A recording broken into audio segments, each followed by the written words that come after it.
Good afternoon, Yogi Jon. Hello, how are you doing today? I'm doing well. Thank you for this time.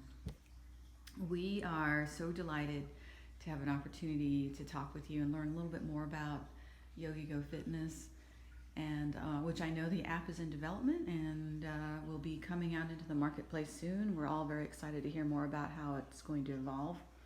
But I know for today's session, before we talk about the app, we really want to get to know you and Yogi Jon. So, if that's okay, we'd like to ask you a few questions. What are some of your best childhood memories? Well, childhood memories. There's a lot of them. Some of them not necessarily good, even though they're still fond memories. I was a handful as a kid. I do remember when I was a kid going out to my stepfather's parents' house in Mississippi, and they had a couple old ladies that lived on either side of them. When they had a yard full of flowers, the front yard was nothing but wildflowers. And, to me, it kind of looked like a mess, but she took a lot of pride in that. And sometimes I'd go over and help her garden, and she'd tell me stories about, the past and how life was and all that. And then the lady on the other side, she had a garage that was separate from the house. It was kind of like a barn, and as a kid playing in a barn, it's just there's it's a lot of fun. Strange things to find, tools and stuff that you play with as a toy because you don't know what it's supposed to be. But How old were you then? oh, I don't know, probably 6, 7, somewhere around there. Oh, great. I enjoyed going out to my dad's. He lived in the country. We'd go hiking and hunting and fishing and swimming and mostly the hiking, getting out into the woods. That's kind of where I learned my love for the country. Sounds like you were a real explorer. You might could say so. Perhaps somewhat mischievous too at times. Well, idle hands. So, as I hear about you share your story about your childhood, maybe, why did you choose a yoga path? Well, yoga kind of chose me. It actually, when I finally found yoga and fell in love with it, I looked back in my history, and there were several times in the past where I had been exposed to it and didn't even realize I was exposed to it.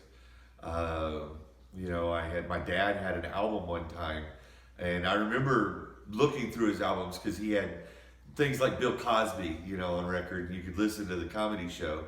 But I remember going through it and seeing this couple, they were all twisted in these strange postures, and it said yoga on the top. And, I didn't think to put it on because I had no idea what it was. My father never suggested, well, play it and see what it says.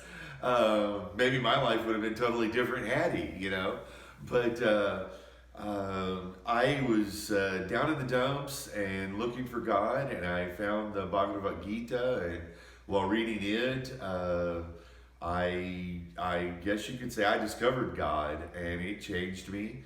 And yoga kind of became my religion. The more I learned about it, I realized it's actually the religion would be Hinduism, but the philosophy is called Santana Dharma. And that's kind of what I follow. And when did you start doing yoga? I was 40. The doctor had told me in my physical that I had the body of an 80-year-old woman. Wow. And that kind of scared the tar out of me. I had osteoporosis, and I was afraid that, I was just going to be walking down the street and break a hip. Wow. So I really started working hard in the yoga, trying to build strength, get my muscle back and flexibility. And along the way, I discovered more about myself and what I really wanted to see in life. The things that I had been doing wrong, I guess you could say, I found the error of my ways and began making steps to correct it. And that was all through yoga? Yeah, that was kind of through yoga and self-discovery. Yoga does promote self-discovery. Oh, wow. That's awesome. So how I think you already shared a little bit about how yoga has changed you over time.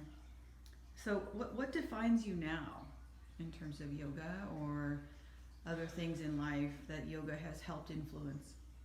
I don't know if it really defines me per se. I know there was a point when I preached yoga like a missionary. Anybody and everybody that I could talk to, I told them they needed to do yoga, and I told them what would help them, and I mean, I was really adamant about it, and I kind of came to the conclusion that a lot of people really just didn't want to hear me, and so I kind of quit, and I quit teaching it. My friends still called me Yogi Jon, and I'm like, I don't really feel like a yogi anymore, but. I can't help but teach. If I see somebody doing a posture and they're not doing it quite like I think they probably could, I oftentimes tell them what they should do to correct their pose. I can't help myself. It just comes right out of me. So I guess in a way I am a yogi. I have a friend, an Indian lady who I've been teaching yoga to for years, and she calls me guru, and I'm like, the definition may be teacher, but I'm not the one who brings light. I can't believe I'm the one who brings light. Fascinating. Well, Yogi Jon, thank you. This has been really interesting to learn a little bit about your history and your past and where you are today and how you've really embraced yoga. And I can see now why Yogi-Go Fitness is the right business for you. You guys are gonna be really successful.